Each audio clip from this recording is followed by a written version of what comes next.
വലിയ തോതിലുള്ള ആക്രമണം നടത്തുക, എല്ലായിടത്തും ബോംബ് വർഷം ഉണ്ടാകും എന്ന് പറയുമ്പോൾ ഇറാൻ എന്ന രാജ്യത്തെ ലക്ഷ്യം വെക്കുന്നു എന്നാണ് നമുക്ക് മനസ്സിലാക്കേണ്ടത്.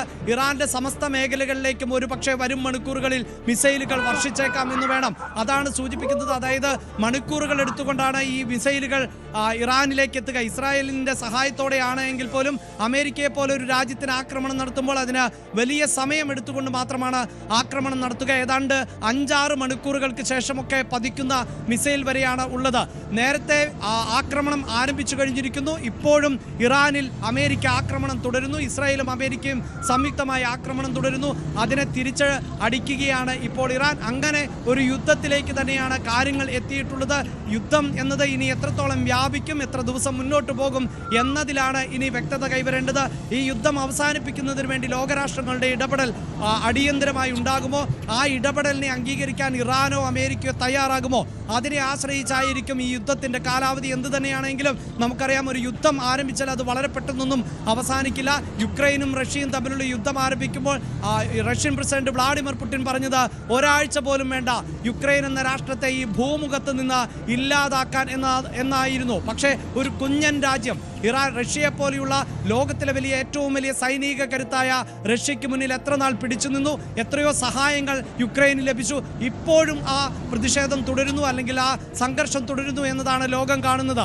അതുകൊണ്ട് തന്നെയാണ് ഇറാനും ഇസ്രായേലും അമേരിക്കയും തമ്മിൽ നടക്കുന്ന ഈ പോരാട്ടം അതിന്റെ തുടക്കമാണോ ഇത് എന്നതിൽ ഇപ്പോൾ വ്യക്തതയില്ലാത്തത്. എന്ത് തന്നെയാണെങ്കിലും ഇതൊരു യുദ്ധം തന്നെയാണ്. തുറന്ന പോരിലേക്ക് ഈ അമേരിക്കയും ഇറാനും എത്തിയിരിക്കുന്നു എന്നുള്ളതാണ്.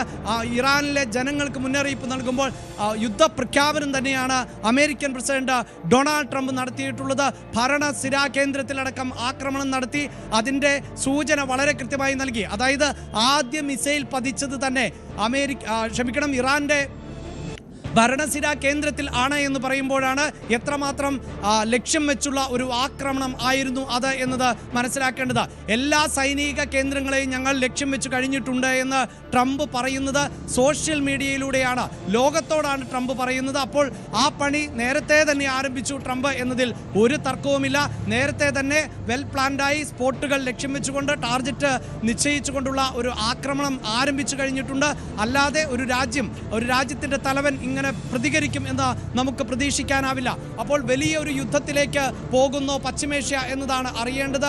അതിന്റെ പ്രതിഫലനങ്ങൾ അതിരൂക്ഷമായിരിക്കും എന്നതാണ് അറിയേണ്ടത്. ഇപ്പോഴിതാ ഞാൻ നേരത്തെ സൂചിപ്പിച്ചിരുന്നു, അതായത് ടോമി റിപ്പോർട്ടിങ്ങിന്റെ ഇടയിൽ ഞാൻ പറഞ്ഞിരുന്നു, ഇപ്പോൾ മറ്റ് രാജ്യങ്ങളിലേക്ക്, ഗൾഫ് രാജ്യങ്ങളിലേക്ക് അടക്കം ഇറാന്റെ ഭാഗത്ത് നിന്നുള്ള തിരിച്ചടികൾ ഉണ്ടാകാം എന്നതാണ്. അമേരിക്കയുടെ സൈനിക കേന്ദ്രങ്ങളെ ലക്ഷ്യം വെച്ചുകൊണ്ട് ഇറാൻ തിരിച്ചടിക്കാം. അമേരിക്ക ഇറാനുമായി സഹകരണം പുലർത്തുന്ന രാജ്യങ്ങളെ ആക്രമിക്കാം. അങ്ങനെയുള്ള വിവരങ്ങൾ കൂടി ഇപ്പോൾ പുറത്തു വരുമ്പോൾ ബഹ്റൈനിലും സ്ഫോടനം നടന്നിരിക്കുന്നു എന്നതാണ് എടുത്തു പറയേണ്ടത്. ജെറുസലേമിൽ സ്ഫോടനം ഉണ്ടായപ്പോൾ ഞാൻ സൂചിപ്പിച്ചു കഴിഞ്ഞതാണ് ജോർദാൻ ഉൾപ്പെടെയുള്ള മേഖലകൾ സുരക്ഷിതമല്ല എന്ന്.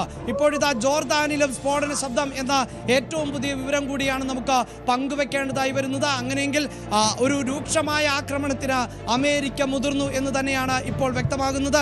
അമേരിക്ക യുദ്ധസമാനമായ ഒരു സാഹചര്യത്തെ മുന്നിൽ കണ്ടുകൊണ്ടുള്ള തയ്യാറെടുപ്പുകൾക്കൊടുവിൽ യുദ്ധം ആരംഭിച്ചിരിക്കുന്നു. ഇറാന് മേൽ ഇപ്പോൾ മിസൈൽ വർഷം തീർക്കുക എന്നത് തന്നെയാണ് അമേരിക്കയുടെ ലക്ഷ്യം എന്ന് വേണം നമുക്ക് മനസ്സിലാക്കാൻ. ഈ രാത്രി നിങ്ങൾ ഉറങ്ങില്ല എന്ന് ഡൊണാൾഡ് ട്രംപ് പറയുന്നത് അതുകൊണ്ട് തന്നെയാണ്. നിങ്ങൾ കരുതിയിരിക്കുക, ജീവൻ വേണമെങ്കിൽ ഏറ്റവും സുരക്ഷിതമായ ഇടങ്ങളിലേക്ക് പോവുക, ഭരണകൂടത്തെ പിന്തുണയ്ക്കുന്നവർ മരണത്തെ വരിക്കാൻ തയ്യാറാവുക എന്ന തരത്തിലുള്ള മുന്നറിയിപ്പാണ് ഇപ്പോൾ അമേരിക്കൻ പ്രസിഡന്റ് ഡൊണാൾഡ് ട്രംപ് നൽകിയിട്ടുള്ളത്. അതിൽ നിന്ന് തന്നെ വ്യക്തമാണ് യുദ്ധമാണ് ഇപ്പോൾ നടന്നുകൊണ്ടിരിക്കുന്നത്. അഭിലാഷ്, ഒരു യുദ്ധത്തിലേക്ക് നീങ്ങുന്നു. കാരണം ഇറാൻ നേരത്തെ പറഞ്ഞിരുന്നു, തിരിച്ചടിക്ക് ഞങ്ങൾ തയ്യാറെടുക്കുകയാണ്, കഠിനമായ മറുപടി തന്നെയായിരിക്കും ഉണ്ടാവാൻ പോകുക. അതായത് ഇസ്രായേലിനോടും അമേരിക്കയോടും ഇറാൻ നൽകുന്ന മുന്നറിയിപ്പ് അതാണ്, ശക്തമായ തിരിച്ചടി നൽകും, കഠിനമായ മറുപടി ഉണ്ടാകുമെന്ന്. അതിനിടെ ട്രംപിന്റെ ഭാഗത്തു നിന്നുള്ള പ്രതികരണവും വരുന്നു. ഈ രാത്രി തിരിച്ചടി, വലിയ രീതിയിലുള്ള തിരിച്ചടികൾ ഉണ്ടാകുമെന്ന് അമേരിക്കയും ഇസ്രായേലും മുന്നറിയിപ്പ് നൽകുന്നു. എന്തായിരിക്കും സംഭവിക്കാൻ പോവുക? മറ്റ് രാജ്യങ്ങളൊക്കെ ഈ വിഷയത്തിൽ ഇടപെടാനുള്ളൊരു സാധ്യതയുണ്ടോ? നേരത്തെ അഭിലാഷ് സൂചിപ്പിച്ചതുപോലെ അമേരിക്കയ്ക്ക് സ്വാധീനമുള്ള, അമേരിക്കയുടെ തന്ത്രപ്രധാനമായിട്ടുള്ള പല കേന്ദ്രങ്ങളും, പല അമേരിക്കയുടെ സഹായം ലഭിക്കുന്ന രാജ്യങ്ങളൊക്കെ ഗൾഫ് രാജ്യങ്ങളിലുണ്ട്. സ്വാഭാവികമായും അവരൊക്കെ ഒരു ജാഗ്രതയിലാണോ? വലിയ തിരിച്ചടികൾക്ക് ഒരു സാധ്യതയുണ്ടോ? ടോം, ലോകരാജ്യങ്ങളുടെ ഇടപെടൽ തന്നെയാണ് ഇപ്പോൾ എല്ലാവരും ഉറ്റുനോക്കുന്നത്. എങ്കിലും അമേരിക്കയെ പോലുള്ള ഒരു രാജ്യമാണ്. അമേരിക്ക എന്ത് നിലപാട് സ്വീകരിക്കുമെന്നത് ലോകരാജ്യങ്ങൾക്കൊന്നും സങ്കല്പിക്കാൻ പറ്റാത്ത ഒന്നാണ്. നമുക്കറിയാമല്ലോ, ഇപ്പോൾ ഇന്ത്യയും അമേരിക്കയും തമ്മിലുണ്ടായ ഉരസലുകൾ. ഇന്ത്യയാണ് ഏറ്റവും അടുത്ത സൗഹൃദ രാഷ്ട്രമെന്നും ഇന്ത്യൻ പ്രധാനമന്ത്രി നരേന്ദ്രമോദിയാണ് തൻ്റെ ഏറ്റവും അടുത്ത സുഹൃത്ത് എന്നും പറഞ്ഞു വെച്ച അതേ ട്രംപ് തന്നെയാണ് ഏറ്റവും ഉയർന്ന തീരുവ ബ്രസീലിനും ഇന്ത്യക്കുമാണ് ചുമത്തിയിരുന്നത് എന്നതാണ് എടുത്തു പറയേണ്ടത്. അങ്ങനെയാണ് ട്രംപ് നിലപാടുകൾ സ്വീകരിക്കുക. പക്ഷേ അതേ ട്രംപ് തന്നെ പിന്നീട് നിലപാട് മാറ്റുന്ന സാഹചര്യം ഉണ്ടായിരുന്നു. പിന്നീട് കോടതിയിൽ നിന്നടക്കം തിരിച്ചടി നേരിട്ട സാഹചര്യമൊക്കെയാണ് ഉണ്ടായിരുന്നത്. ലോകരാഷ്ട്രങ്ങൾ, പ്രത്യേകിച്ച് ഐക്യരാഷ്ട്രസഭയ്ക്കാണ് ഈ വിഷയത്തിൽ സജീവമായി ഇടപെടാൻ സാധിക്കുന്നത്. പക്ഷേ നമ്മൾ ഏറ്റവും സങ്കടത്തോടു കൂടി തന്നെ പറയേണ്ടത്, ഐക്യരാഷ്ട്രസഭയ്ക്ക് ഈ അടുത്ത കാലത്ത് ലോകരാഷ്ട്രങ്ങൾക്കിടയിലുണ്ടായ സംഘർഷ വിഷയങ്ങളിലൊന്നും ഇടപെടാൻ സാധിച്ചില്ല. അതൊരു യാഥാർത്ഥ്യമാണ്. ആ യാഥാർത്ഥ്യത്തെ മാറ്റി നിർത്തിക്കൊണ്ട് നമുക്ക് ഈ വാർത്ത റിപ്പോർട്ട് ചെയ്യുക എന്നത് അസാധ്യമാണ്. കാരണം എത്രയോ ഉദാഹരണങ്ങൾ നമുക്ക് മുന്നിൽ നിൽക്കുന്നു. നേരത്തെ സൂചിപ്പിച്ചതുപോലെ ഇസ്രായേലും ഹമാസും തമ്മിലുള്ള പോരാട്ടം, ഗാസ എന്ന ഒരു മുനമ്പ് ഇല്ലാതായ സാഹചര്യം നമുക്കറിയാം. അവിടെ ഐക്യരാഷ്ട്രസഭയ്ക്ക് കാര്യമായി ഇടപെടാൻ സാധിച്ചില്ല.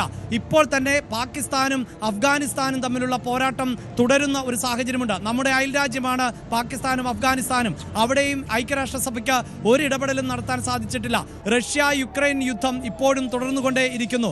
അത്തരത്തിലുള്ള ഒരു സാഹചര്യത്തിലൊന്നും ഐക്യരാഷ്ട്രസഭയ്ക്ക് ഇടപെടാൻ സാധിക്കുന്നില്ല. ഇനി എനിക്ക് തോന്നുന്നത് ഏറ്റവും പ്രധാനപ്പെട്ടതായി ഗൾഫ് സോണുകൾക്കാണ് ഈ വിഷയത്തിൽ ഏറ്റവും നന്നായി ഇടപെടാൻ സാധിക്കുക. ഒരുപക്ഷെ ഗൾഫ് രാജ്യങ്ങൾ അമേരിക്കയുമായി ചർച്ചയ്ക്ക് തയ്യാറാവുകയോ അല്ലെങ്കിൽ മധ്യസ്ഥം വഹിക്കുകയോ ചെയ്യുന്ന ഒരു സാഹചര്യം ഉണ്ടാകും. കാരണം ഇത് പശ്ചിമേഷ്യൻ രാഷ്ട്രങ്ങളെ ഒന്നാകെ ബാധിക്കുന്ന ഒരു യുദ്ധമാണ്. ഗൾഫ് രാഷ്ട്രങ്ങൾക്കും വലിയ തിരിച്ചടി ഉണ്ടാകും. പ്രത്യേകിച്ച് ഗൾഫ് മേഖല എന്നത് ഓയിൽ സെക്ടർ ആണ്. നമുക്കറിയാവുന്നതാണ്. അത്തരത്തിൽ ഓയിലിനെ ആശ്രയിച്ചുകൊണ്ടാണ് എണ്ണയെ ആശ്രയിച്ചുകൊണ്ടാണ് പല ഗൾഫ് രാജ്യങ്ങളും മുന്നോട്ട് പോകുന്നത്. അവരുടെ സാമ്പത്തിക സുരക്ഷിതത്വത്തിന് വഴിയൊരുക്കുന്നത് എണ്ണ ഉൽപാദനമാണ്. ഒരു പക്ഷേ വരും മണിക്കൂറുകളിൽ ലോകത്താകമാനമുള്ള ചരക്ക് കപ്പലുകളുടെ നീക്കങ്ങൾ നിലയ്ക്കുന്ന സാഹചര്യം ഉണ്ടാകുന്നു. അതോടൊപ്പം തന്നെ ചരക്ക് വിമാനങ്ങൾക്ക് പറക്കാൻ പറ്റാത്ത സാഹചര്യം ഉണ്ടാകുന്നു. വ്യോമ പാതകൾ അടച്ചിടേണ്ട സാഹചര്യം ഉണ്ടാകുന്നു. അങ്ങനെയുള്ള വലിയൊരു പ്രതിസന്ധിയിലേക്ക് ലോകം പോകുമ്പോൾ അത് ലോകരാഷ്ട്രങ്ങളെ ഒന്നടങ്കം തിരിച്ചടിക്കുന്ന സാഹചര്യം ഉണ്ടാകും. ആ ഒരു പശ്ചാത്തലത്തിൽ വേണം നമുക്ക് ഈ വിഷയത്തെ നോക്കിക്കാണാൻ. ഒരുപക്ഷെ അറബ് രാജ്യങ്ങൾ, ഗൾഫ് രാജ്യങ്ങൾ ഒരുപക്ഷെ വളരെ പെട്ടെന്ന് ഈ വിഷയത്തിൽ ഇടപെടാം. ഇപ്പോഴിതാ ബഹ്റൈനിൽ ഉഗ്രസ്ഫോടനം നടക്കുന്നു എന്നത് തന്നെയാണ്. അമേരിക്കയുടെ സൈനിക കേന്ദ്രത്തിൽ ആണ് ഇപ്പോൾ ആക്രമണം നടന്നിട്ടുള്ളത്. മറ്റ് സൈനിക താവളങ്ങൾ ബഹ്റൈനിൽ മാത്രമല്ല അമേരിക്കയ്ക്ക് സൈനിക താവളങ്ങളുള്ളത്. ഗൾഫ് മേഖലയിലെ മറ്റു രാജ്യങ്ങളിൽ അടക്കം അമേരിക്കയ്ക്ക് സൈനിക താവളങ്ങളുണ്ട്. അവിടെയും ഇനി ഇറാൻ ആക്രമണം നടത്തുമോ എന്നതാണ് അറിയേണ്ടത്. ഒരുപക്ഷെ അത്തരത്തിലുള്ള ഒരു വ്യാപകമായ ആക്രമണം ഇറാന്റെ ഭാഗത്ത് നിന്ന് ഉണ്ടാകാം.